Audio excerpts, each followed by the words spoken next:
Salve, seja bem-vindo. O Ponto Final mostra os bastidores da política diretamente aqui do Planalto Central do país, Brasília. Hoje nós vamos falar de política e você sabe que a política muda a sua vida, né? É a escola do seu filho, a projeção de futuro e tudo. E é por isso que nós mostramos diretamente dos estúdios da Jovem Pan o que acontece por aqui e principalmente as personalidades. Hoje nós estamos aqui com um candidato à presidência da República, Renan Santos. O Renan ainda não é conhecido nacionalmente, mas durante a campanha vai se tornar um candidato conhecido, claro. Renan, muito obrigado por vir aqui aos estúdios da Jovem Pan. Quem é realmente o Renan Santos? Tudo bom, Zé Maria? Um abraço a todo mundo que está nos assistindo. Bom, o Renan é um sujeito de 42 anos, nascido em São Paulo, que vem de uma família de classe média.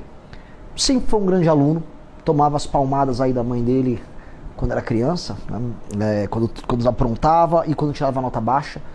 Fez faculdade de Direito na USP, largou, foi ser empresário.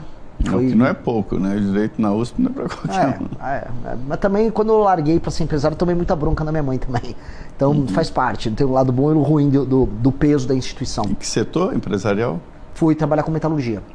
Metalurgia era na parte de tanto iluminação quanto portas de janelas de aço. Perfeito. Projetei produto, fui vendedor, trabalhei com RH, trabalhei com vendas, aprendi a lidar com o sindicato. Boa parte da minha formação humana mesmo, na prática, se deu ali. E sempre gostei de política, sempre estudei, sempre li muito sobre história, sempre fui apaixonado pela questão da relação dos grandes homens com a história da humanidade. E no fundo a história da humanidade é a história política da humanidade. Quando a gente estuda os grandes generais, os grandes homens que moldaram o passado, foram homens que atuaram na política. E aí você percebe que existe uma grande linha do tempo que começa com eles lá atrás e pode chegar até você. Eu sempre falei, qual é o meu papel na história? Sempre tive esse fogo dentro de mim. Até que ali, por volta de 2013, eu vi as famosas manifestações dos 20 centavos, vi meus colegas de faculdade liderando aquilo, falei, não vou deixar meus amigos petistas tomarem isso.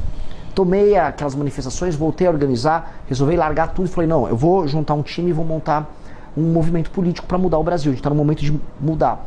E foi ali que eu juntei com um rapazinho chamado Kim Kataguiri e outros amigos e fundamos o Movimento Brasil Livre, organizamos as maiores manifestações da história do Brasil, derrubamos a Dilma Rousseff, ajudamos ali naquela época a Lava Jato a prender o Lula. Foi um momento muito importante politicamente para o país. Foi, eu acho que é um momento, existe do ponto de vista político um Brasil antes e depois daquele momento.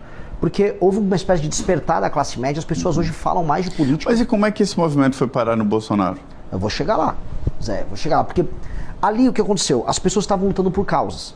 Olha, não temos bandidos de estimação, vamos apoiar a Lava Jato, a Dilma tem que sair, o PT acabou com os sonhos do país, o Brasil está quebrado por causa das escolhas da Dilma, por causa da corrupção do PT, o Lula era o chefe da quadrilha, esse era o discurso à época.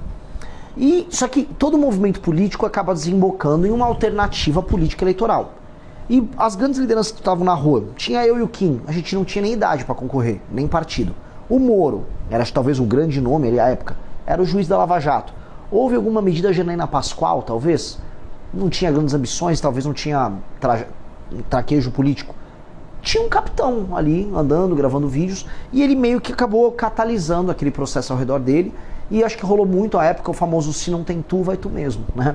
Como não tinha o Moro, não tinha outros nomes, foi o Bolsonaro se tornou o líder de maneira injusta do processo, e aí ele ganha as eleições de 2018. Ele não tinha preparo. Com a sua ajuda. Não, assim, não havia intenção minha em ajudá-lo. Eu, quando trabalhei naquela época,